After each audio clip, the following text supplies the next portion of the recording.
Bonjour! Salut! Salut! Donc aujourd'hui, on parle de BD exclusivement.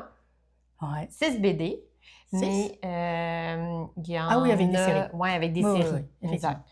Il y a plusieurs BD que ça a été des coups de cœur pour certains, puis j'ai pris une chance. Et bon, spoiler, ça n'a pas été pour moi toutes des coups de cœur. Il y a pour nous des flops. Oui, c'est ça. Mais il y en a là-dedans que tu n'as pas lu. Mais il y en a que moi, j'ai pas lu. Mais dans ce que j'ai lu, il y a eu un... En tout cas, bref, je vous raconterai tantôt. Mais aussi, il faut dire que j'ai eu le rhume cette semaine. Peut-être que j'étais moins enthousiasmée que d'habitude. Je sais, peut-être que ça joue un peu. Peut-être. Mais quand même, je pense, c'est sûr que ça n'aurait pas été des coups de cœur quand même.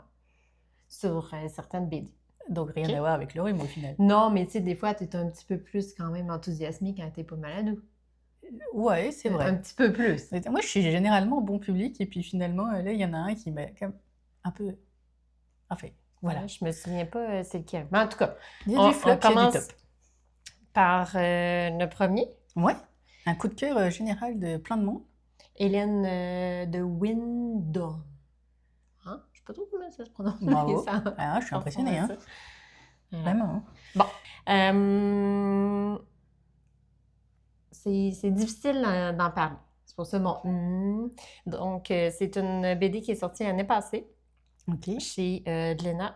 Donc, c'est de Bill Chevalier, Tom King et Matthew Lopez. Ah, ben dis donc. Bon. Que dire de cette BD? Mais ça parle de quoi déjà? Oui. Donc, on suit l'histoire de Hélène de Windom. Au final, c'est elle la protagoniste. OK. Oh, c'est beau. Premièrement, qu'est-ce qu'il faut dire, c'est que les images sont magnifiques. Ah. Ça, je peux pas enlever ça à la BD. J'ai beaucoup aimé. Beau, hein? Oui, c'est vraiment beau. Fait que les images comme ça. Puis il y a des images fantastiques aussi, parce que là, dans cette BD-là, ce qu'il faut savoir, c'est qu'on passe du monde réel, OK, à un monde plus fantastique. OK. Ah, c'est-tu la BD dont tu m'as parlé? Oui. Ah, OK. Fait que là, je vais essayer de vous trouver une image, tu sais, qui reflète un petit peu plus le monde fantastique. Le côté fantastique? Ouais. Ça, c'en est une, par exemple. Voilà. Donc, l'histoire. Donc, on suit Hélène au début, que son père est décédé et qu'une madame qui va la chercher en prison pour l'amener dans un manoir de son grand-père. Attends, la madame, c'est son père est décédé, mais elle est en prison? Oui, je vais expliquer. Laisse-moi un petit temps, OK? Ah, bah non, j'ai plein de questions maintenant. Oui, mais laisse-moi un petit temps. OK. Je suis capable de te l'expliquer. OK. Et de vous l'expliquer aussi.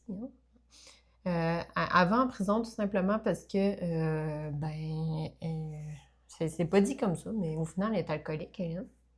Elle a 16 ans. Elle faisait les 100 coups avec son père, qui est décédé. Oui, elle est très jeune. Elle a 16 ans? Oui, elle est vraiment jeune. Attends, mais... OK, vas-y, continue à raconter. Donc, puis dans le fond, quand elle est en prison, c'est comme une genre de tutrice, gouvernante, puis tout ça, qui va y enseigner des affaires, qui vient la chercher en prison. Et là, elle s'en va chez son grand-père, qui lui paye, ou la tutrice, puis voilà. OK. Et qu'est-ce qui est particulier, c'est qu'au début de l'histoire, on est comme, il y a des temporalités différentes. On est dans le futur, que la madame tutrice est rendue plus vieille et elle raconte son histoire à un monsieur. Ah non, un monsieur. Non, un monsieur qui est comme reporter, qui fait un reportage parce que son père, à Hélène, c'est un écrivain qui a écrit des livres fantastiques qui étaient extrêmement populaires. D'accord. Okay? Et là, tu sais, fait que dans le fond, tu suis, là, tu es dans le futur, là, tu vois l'histoire, puis toute l'histoire est racontée selon la tutrice, selon des genres de carnets. OK. Puis il y a plusieurs personnes qui voient l'histoire, puis qui racontent l'histoire, puis pas juste la tutrice, parce que les carnets et l'enregistrement, ben, dans le fond, passent de main en main aussi dans l'histoire. Fait que au début, c'est un peu perturbant. Perturbant, oui, c'est ça. Qu'est-ce qu'il faut savoir, c'est que il y a comme tout un monde fantastique quand elle arrive dans le manoir pour ouvrir une genre de porte puis aller dans un autre monde avec son grand-père. Et Est-ce que c'est vrai? Est-ce que c'est pas vrai? Ben, on ne sait pas. On sombre Hmm. dans un truc un peu psychologique. On sait qu'Hélène ne va pas très bien. Et est-ce que les histoires fantastiques sont vraies ou pas vraies? Donc, Est-ce qu'elle aurait été influencée par les histoires de son père oui, ou c'est ça, pas? Est-ce exact. que finalement son père vivait aussi dans ce monde fantastique ou non? On ne sait pas au final. C'est ça. Enfin, on le sait dans le livre après, j'imagine. Fait que c'est. Tu sais, oui, j'ai aimé l'histoire, mais c'est pas nécessairement pour moi un coup de cœur parce que c'est des histoires, tu sais, que tu sais pas trop.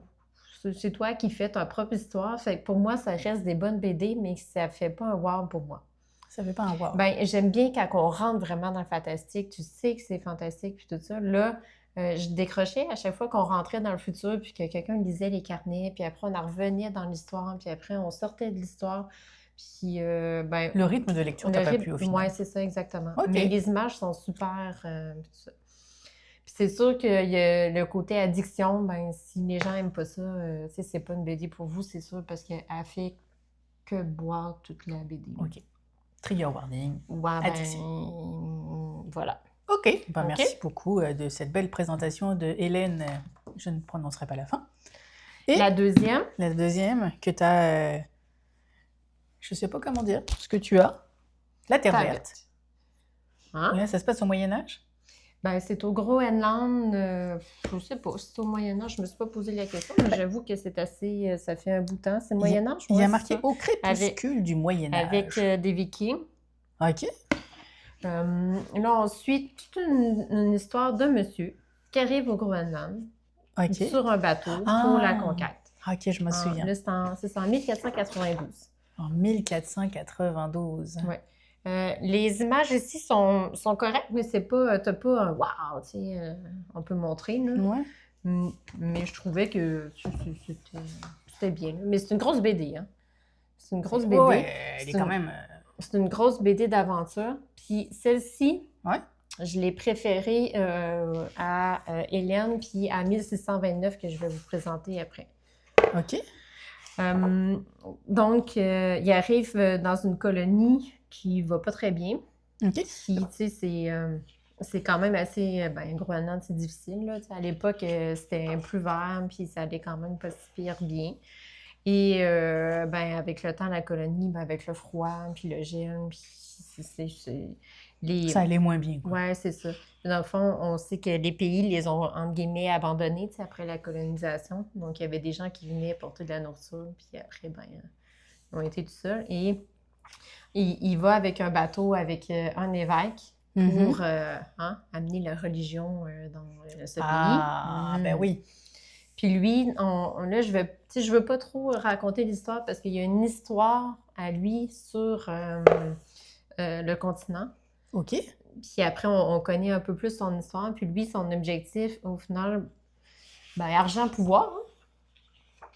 Et voilà. Fait qu'il veut monter les échelons et devenir le king of plus the world. important. Oui, c'est ça, le plus important. Il veut devenir Puis, l'homme de pouvoir. ouais, fait que, tu sais, c'est vraiment une BD sur comment tu peux faire fi de qu'est-ce qui se passe dans ton environnement, que tu peux faire du mal à d'autres personnes aussi, faire la guerre, faire des actes répréhensibles pour le pouvoir. Te permettre d'accéder au pouvoir tant convoité que C'est ça, exactement. tu désires le plus, Puis après, au plus profond de toi. des fois, ben, ça se revire contre toi. Fait que la fin, moi, je l'ai trouvé drôle. Fait que je vais pas vous, On vous spoil la pas, dire, mais elle me l'a raconté plusieurs fois. Ouais. Et tellement elle a trouvé ça drôle. Ouais, c'est ça. Je trouvais que c'était bien amené. Ok. Tu sais, c'est sûr qu'il y a quand même de la violence puis tout ça, mais tu sais, c'est pas non plus... c'est pas gore, là, tu sais, c'est pas dégueu, excessif ni rien par rapport à cette BD-là. Ouais. Puis, ouais, moi, j'ai trouvé ça bien. Puis il y a les Inuits aussi, que eux, ben, ils ont... C'est des Inuits? Non, de l'autre, tu sais, il y a comme des nomades. Ouais. Oui, c'est marqué Inuit. Ah. Puis, que eux, ils vivent en harmonie avec la nature. Puis après, il y a cette colonie-là qui fait un peu n'importe quoi. Là. Donc, D'accord. fait qu'on voit ça aussi. Mais j'ai Cool. beaucoup aimé. J'ai beaucoup aimé. Beaucoup aimé. Moi, je l'ai pas lu, elle m'a spoilé Mais la fin. je pourrais pas dire que c'est un C'est pas un coup de cœur, mais t'as beaucoup aimé. Oui, exact. Fait que la Terre verte, Hérole, Tanquerel, Merlet. 4,25 sur 5 pour moi. 4,25. Puis l'autre, c'était 3,5. C'était pas... 3,5. Ouais. C'est quand même pas mal, 3,5. Oui, c'est ça. Alors, Tu on va sais, c'est choisir. parce que pour l'autre, c'était surtout les images que vraiment, je trouvais que ça vaut le coup. Il y avait vraiment des belles images. Puis ça, c'était l'aventure, c'était rigolo, puis ça te fait réfléchir à certaines affaires Et elle aussi. a adoré la fin. On vous conseille de le lire jusqu'au bout. Ouais. Aux éditions Delcourt. Ensuite, on a, tu nous proposes 1629 Oui. ou l'effrayante histoire des naufragés du Jakarta. Ah, c'est peut-être un Ouais, truc de c'est bateau, ça? tiré, tu peux la montrer, c'est tiré d'une histoire vraie. Bon, jusqu'où c'est vrai, ça, on ne sait pas. Puis dans le fond, ça dit « Seuls les désespérés prennent le risque de s'embarquer sur le Jakarta. » Le Jakarta, ouais. Fait qu'issus des bas-fonds d'Amsterdam, tout ça. Fait que là, ils s'en vont à un endroit que je me souviens plus. En fait, c'est pas plus grave que ça. Ils partent d'une terre pour s'en aller à une autre. Puis l'expédition en bateau, c'est toute une expédition en bateau pour ramener de l'argent dans un autre endroit. Fait On qu'ils vous partent d'un présente le endroit à- Jakarta, là, d'ailleurs. Moi, je sais plus, c'est... Je trouve ça beau comme double page, tu sais, pour présenter le...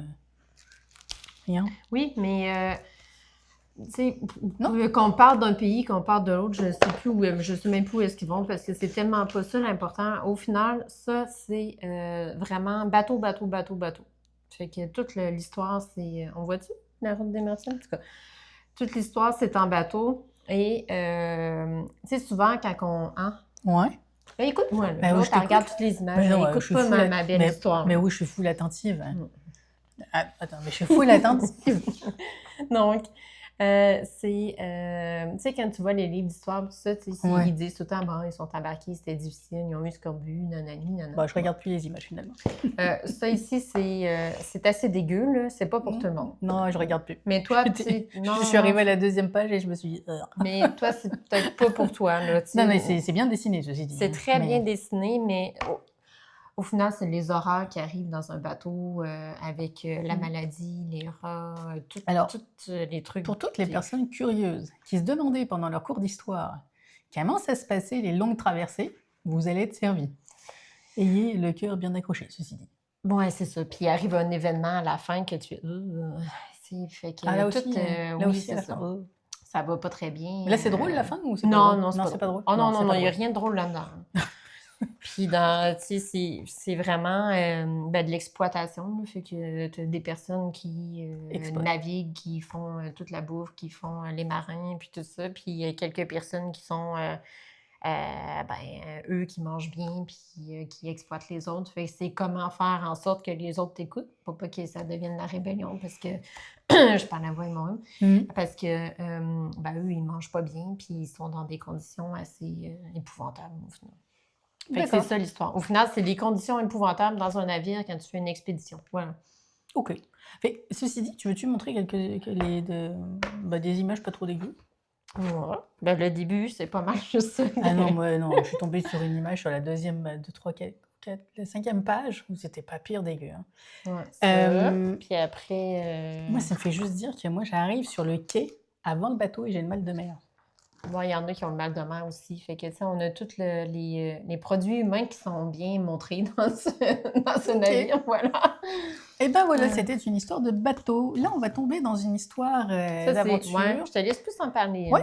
hein. C'est en 3 volumes. C'est Les Chimères de Vénus, Château des Étoiles, que vous pouvez voir ici.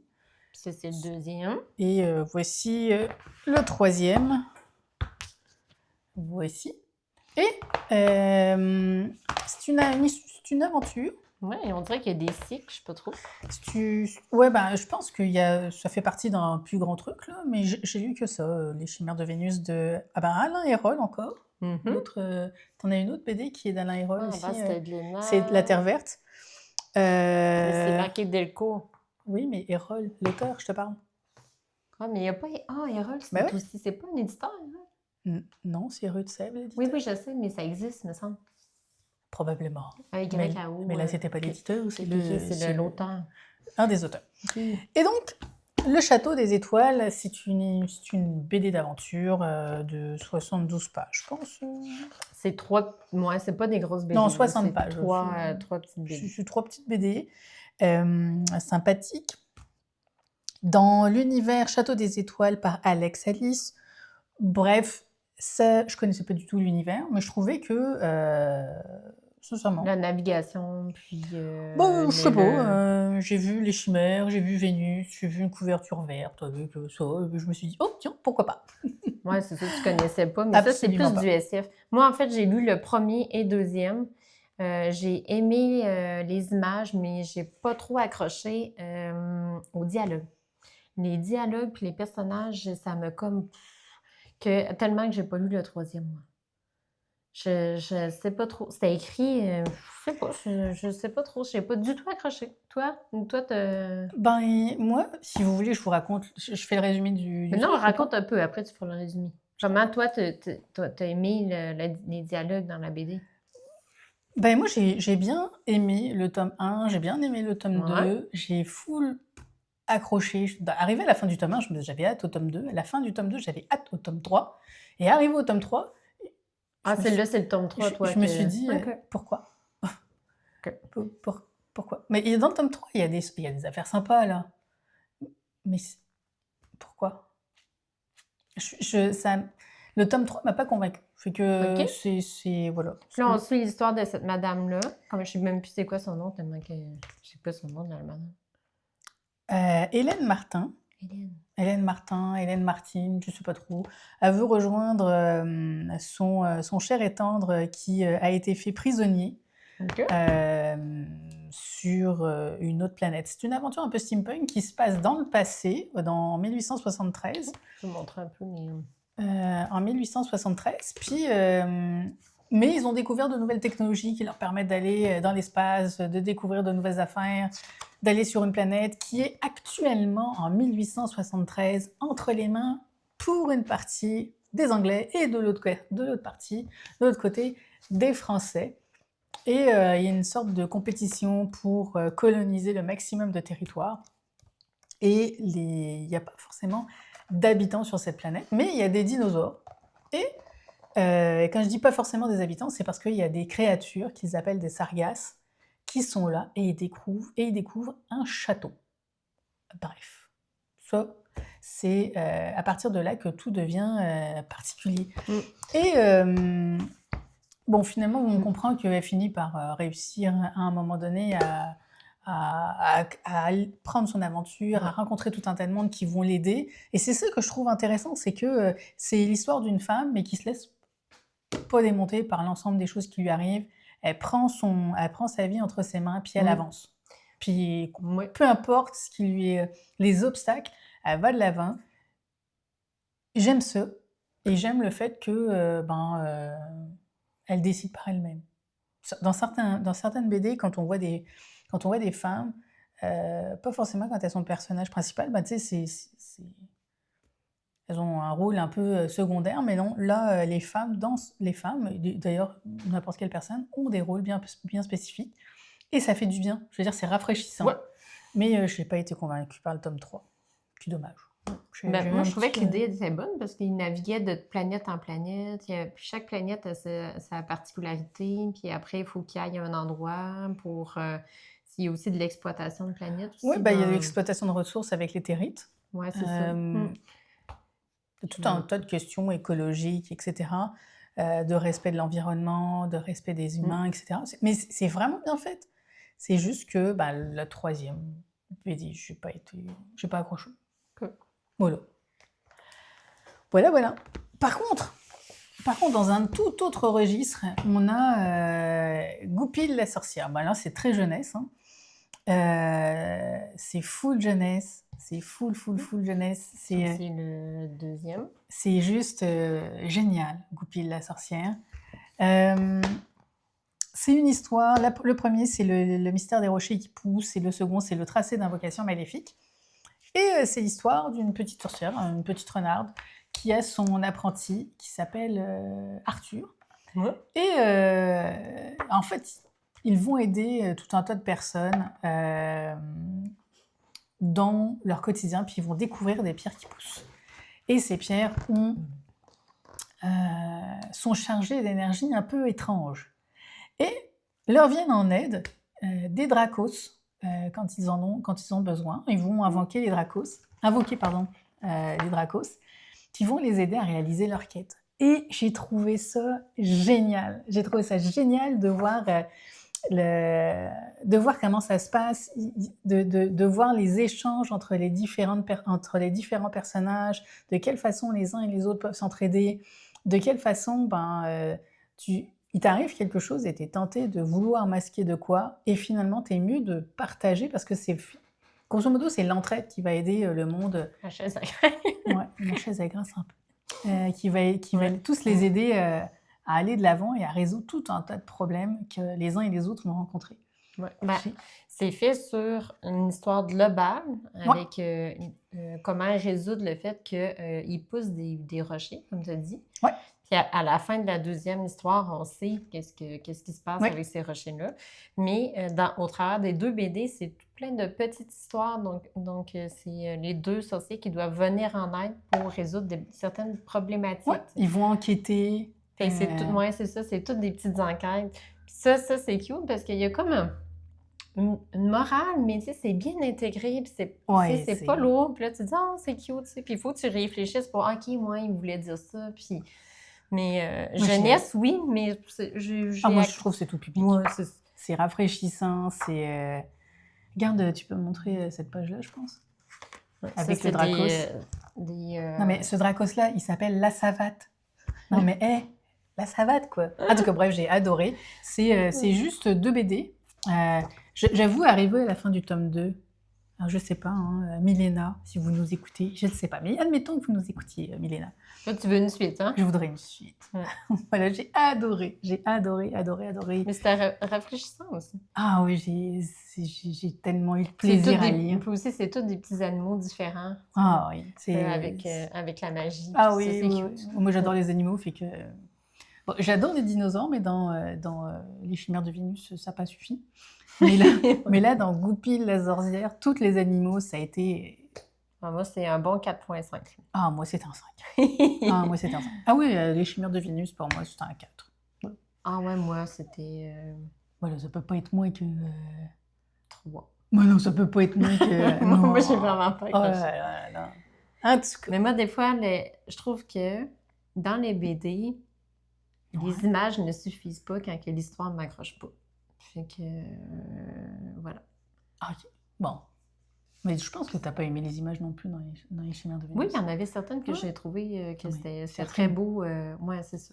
Mais bon. Ça suffisait pas. Alors, celui-ci... Le dernier, c'est notre coup de cœur. Celui-ci, là, toi aussi. Ah oui, j'ai adoré. Et pourtant, le sujet est loin d'être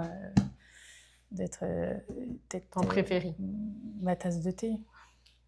Je ne sais pas si on peut dire ça de même, là, mais... On vous le montre. Ulysse et Cyrano. Je pense que c'est passé beaucoup partout, ça, mais voilà. Je vais laisser... l'avait pas. Je ne sais pas ça date de quand, mais je me souviens. Ça date d'une certaine époque. À peu près. Ça ne s'est même pas marqué. Ça, c'est pas au début. Regarde, c'est marqué là. Regarde, je vais lui montrer. C'est marqué là. Tu vois, 2024. Bon, on n'est pas si en retard que ça, mais juste une petite affaire.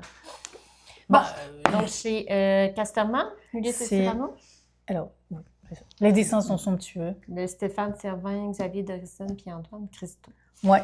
Donc, la BD est vraiment magnifique. Je peux vous montrer un peu. La BD est belle. Elle donne faim. Donc, voilà.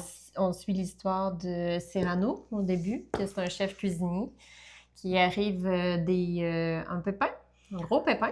Ben, c'est ça. Il participe à un concours et il ne gagne pas. Voilà. Puis après, il y a un événement particulier qui fait en sorte qu'il lâche aussi tout son restaurant et il vit en solitaire puis il arrête de cuisiner. Ouais. Et là, c'est là que rentre en jeu Ulysse, qui est le jeune homme. Mais ce que j'aime beaucoup, c'est qu'au début, on pense comprendre pourquoi il fait ça. Et en fait, on se rend compte plus tard qu'on n'a rien compris. Mais on ne sait pas qu'est-ce qu'il fait quoi avec les Mais si, l'aventure, le truc qui lui arrive au début, tu sais, il perd le concours, il fait de quoi? Mais ce qu'il fait, on pense savoir, puis à la fin, il y a des révélations sur lui. C'est ça. Qu'est-ce qui est bien fait, c'est que les 2 personnages, au fil de la BD, on en apprend beaucoup plus sur eux. Ah oui, c'est vraiment... Puis, ça, c'est extrêmement bien fait. C'est aussi sur une BD de bouffe. Donc là, on les voit vraiment cuisiner en France. Moi, je cuisine très simplement, on peut dire ça. Puis là, c'est tu sais, des grosses recettes. Mais t'embarques quand même dans l'idée de la cuisine, même si, Ouais. tu vois, Sab, elle aime pas trop Oh la non, j'aime cuisine pas en ça. tant que telle, mais c'est très doux, c'est très bien fait. L'évolution des personnages, leur lien entre les deux, parce qu'ils se connaissaient pas, au final, Ulysse, il est dans une famille aisée, très riche, hein, tu sais. Et lui, il veut pas reprendre l'entreprise, donc il veut cuisiner. Fait que là, on voit comment il fait pour réussir à cuisiner avec Cyrano, puis au final, de vivre de sa passion. Ça, c'est très, très bien. Il y a juste un petit truc, tu sais, la mère de Ulysse, ça mange vraiment, vraiment, vraiment pas beaucoup. Non. Et ça, si c'est un truc qui vous déplaît, c'est sûr que c'est pas peut-être un petit trigger warning par rapport à ça. Là. Si vous êtes sensible à ça, le volet... Le rapport à la nourriture. Oui, c'est ça, exact. Je vous recommanderais pas cette DT-là. Sinon, pour moi, ça a vraiment été un coup de cœur. Pourtant, j'aime pas ça, hein, les trucs de cuisine. Hein, mais... Oui, c'est ça. C'est très bien expliqué. Les images de bouffe aussi, tu sais, c'est... Puis celle-là ici, là, c'est très... je trouve ça cool parce que c'est le fil rouge, la cuisine. Mais il se passe tellement de choses autour de ça. Tellement dans les relations humaines, tellement dans la compréhension de l'époque dans laquelle ils vivent.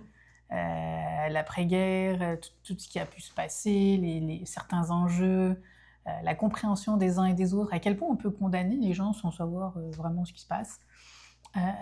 Qu'est-ce qu'on ferait face à des choix difficiles? Ce qu'on pense être facile, ça ne l'est pas tant que ça. Ce qu'on pense être difficile parfois. Des choix de vie, moi, comme tu disais. C'est ça. Quel choix que tu fais quand c'est pas facile, puis où est-ce que ça peut t'amener? Exact. Moi, j'ai trouvé ça. Et j'ai trouvé ça génial. Et la BD est lumineuse. Je sais pas comment dire. Dans le dessin, tu parles? Dans le dessin, c'est... Effectivement. Je trouve ça génial. Voilà. Mais voilà, un très gros coup de cœur. Moi, c'est sûr que je vais...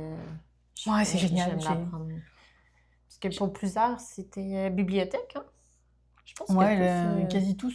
Ouais, toutes, c'est la bibliothèque. Il y en a certains. Les prochaines semaines, ça va être plus des achats, mais là, c'est pas mal bibliothèque. Mais Goupil, la sorcière, et Ulysse et Cyrano, ça a beau être bibliothèque, je pense que je vais les acheter.